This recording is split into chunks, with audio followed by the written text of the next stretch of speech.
એક નવા વિડીયોમાં આપનું સ્વાગત છે। આ છે વેણુ નદીના કાંઠે આવેલું ઉમિયાધામ, જ્યાં સવા શતાબ્દી મહોત્સવ જે 30 વીઘા જમીન પર પથરાયેલ છે। આ મહોત્સવ જેમાંનો આ એક વિભાગ છે ગ્રામ્ય સંસ્કૃતિ લાઈવ અને અસ્મિતા, કે જેનો આ વિડીયો આપ અંત સુધી નિહાળજો। અને હા, ગમે તો રિવ્યૂ આપવાનું ભૂલશો નહીં। ગમે તો જરૂરથી લાઈક, શેર અને સબસ્ક્રાઈબ કરજો।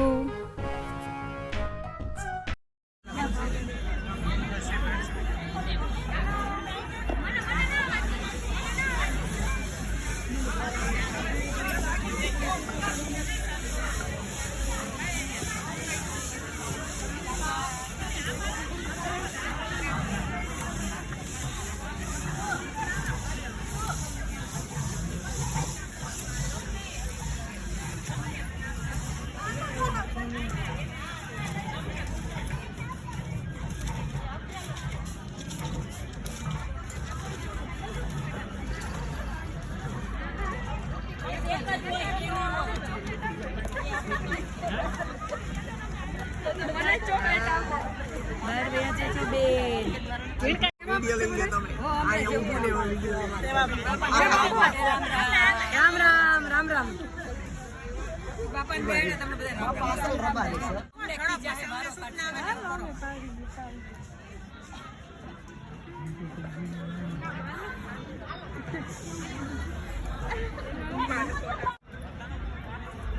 બહેનો, તમે ખૂબ સરસ તૈયારી કરી, એક ગામથી વાતાવરણ ઊભું કર્યું છે, તો તમે કેટલી મહેનત કરી છે આ માટે? અમે છે ને 1 મહિનો દિવસથી આ બધા જૂના વાસણ છે, પછી આપણે સાંભેલું છે, કંટુળો છે, પછી આ વલોણું છે, પછી ચૂલા અમે કરીએ છીએ વિનુભાઈ મણવર અને વિનુભાઈ અમારા આગળ છે, અસ્મિતા ગ્રુપ છે। અમારી લાઈવ ગ્રામની તમને કેવું લાગે છે બેન? માતાજીની દયાથી અમે પહેર્યું છે, સમજ્યા? અમાર લોકો જો આવડા એજ છે, તો ઈ લોકો તમારે કેટલી એજ છે તમારી? 65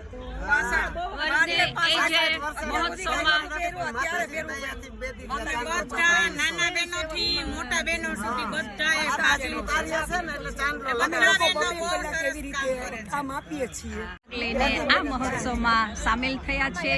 બહેનોને ખૂબ ખૂબ ધન્યવાદ। જય શ્રી કૃષ્ણ બધાને, જય શ્રી કૃષ્ણ। હાલો હાલો ચોકલેટ આપો, ચોકલેટ આપો, બસ લે દીકરા નાની છોકરાઓ।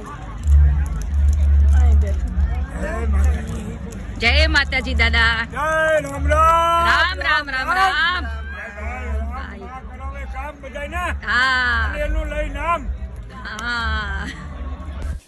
આપણે ગ્રામ્ય સંસ્કૃતિ અસ્મિતા વિભાગમાં આવી ગયા છીએ, જ્યાં ખૂબ જૂની એન્ટિક વસ્તુઓનું કલેક્શન જોવા મળશે। જય માતાજી। આપણે આગળ વધીએ। દૂરથી ગાડું દેખાય છે, શણગારેલા બળદ, ખૂબ જૂનું એન્ટિક ગાડું, ખેડૂત। આપણે અંદર જઈને જોઈશું। જૂના ઘોડિયાઓ પણ દેખાય છે। આપણે અંદર જઈને હવે બધું જોઈએ છીએ। સરદાર વલ્લભભાઈ પટેલનું સ્ટેચ્યુ છે। યુનિટી ઓફ સ્ટેચ્યુની યાદ અપાવી જાય એવું સરસ સરદાર વલ્લભભાઈ પટેલનું સ્ટેચ્યુ છે। ડેકોરેશનની એવી બહુ જૂની આઇટમો છે। આગળ વધતા રહીએ।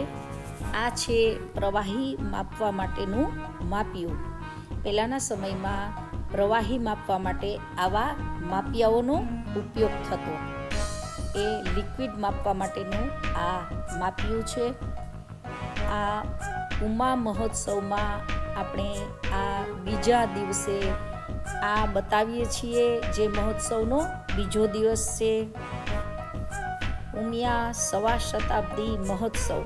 પહેલાંના સમયમાં આ ઢાળિયું આવતું, જ્યારે ટેબલ ખુરશી નહોતા ત્યારે નીચે ગાદી રાખી અને વેપારીઓ આ ઢાળિયા મારફત લખતા અને પોતાનો વહીવટ ચલાવતા। અને એ લખવાનું ઢાળિયું છે। આ છે પહેલાંનો કબાટ એને લગભગ આર્યો કહેવામાં આવતો. આર્યો એમાં કપડાં પણ રાખી શકાય, કોઈ પણ વાસણ કે કોઈ પણ વસ્તુ રાખી શકાય. એ કબાટમાં આર્યો પહેલાં કહેવાતો. અને આ ટક છે પહેલાંનો, એમાં પણ કપડાં ભરતા. અને ચોપાટ. અને આગળ વધતા રહીએ, ફાનસો છે જૂના ખૂબ. એક તો નવાબના વખતનું હેરિટેજ ફાનસ છે, ત્યારે તો નવાબોય ફાનસ વાપરતા.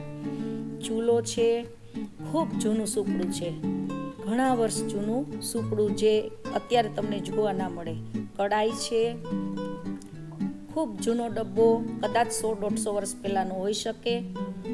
હવે આ બરણીઓ છે, અને અમુકના નામની મને ખબર નથી. જો તમને ખબર હોય તો કોમેન્ટ બોક્સમાં અચૂકથી લખજો કે આ વસ્તુ કઈ છે, હેન્ડલવાળી છે, ચાંચીઓ કે શું કહેવાય છે. આ છે કીટલી. અને અલગ અલગ બધા વાસણો છે, છાલિયાઓ છે. હવે આવે છે માટીના વાસણો, ખાંડણીઓ છે, સાંબેલું છે, ખાંડવા માટેનું સાંબેલું. અને છાશ કરવાની આ ઉપર છે એ છાશ કરવાનું કન્ટેન્ટ છે, એને રવાઈ કહેવાતી મારા ખ્યાલ પ્રમાણે. રવાઈ છે, નીચે છે એક મોટી રવાઈ છે. હવે આગળ વધીએ, અનાજ દળવાની ઘંટી. રાત્રે 3 વાગે ઉઠીને સાસુમાં એમ કહેતા કે અમે દળતા અનાજ. આ એ ઘંટીઓ છે, એને ઘંટુડો પણ કહેવાતો. એ લોકો ઘંટુડો કહેતા. અને હવે મંદિરની સામે જ વેણુ નદીની એક્ઝેક્ટ સામે આપણે જઈશું કે જ્યાં આરતીનો સમય થયો છે.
વિડીયો ગમ્યો હોય તો લાઈક, શેર અને સબસ્ક્રાઈબ કરજો. Bye bye.